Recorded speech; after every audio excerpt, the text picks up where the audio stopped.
High, good morning. কেমন আছো সবাই? আশা করি সবাই তোমরা খুব ভালো আছো। আমিও ভালো আছি। চলে গেলাম অফিস, তারপরে অফিসে পৌঁছে খেয়ে নিলাম চা, তারপরে আবার একটু গ্যাপ দিয়ে খেয়ে নিলাম একটু খেজুর আর ফল। আর লাঞ্চে আজকে নিয়ে গেছিলাম খুব সিম্পল খাবার, সয়াবিনের তরকারি, ভাত আর পাঁপড়। তারপরে যখন কালকে বললাম না যে একটু নিচে আমাদের এক্সিবিশন হচ্ছে সেটাতে যাব, তো কালকে ভালো করে এক্সিবিশনটা ঘুরছিলাম। হ্যাঁ, প্রাইসগুলো একটু তো বেশি ছিলই, তো সেরকমভাবে কিছু কিনিনি।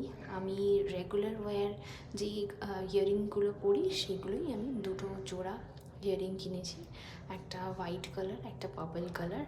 আমার ভালো লাগলো দেখে, তো ওদেরকে তারপর দুজন মিলে খেয়ে নিলাম বাদাম মাখা। বাড়িতে গিয়ে একটু চা আর বিস্কিট খেলাম, কারণ কি একটু তাড়াতাড়ি পৌঁছে গেছিলাম। আর ডিনারটা শেষ করলাম ভাত, ডাল, সবজির তরকারি আর মাছের ঝোল দিয়ে।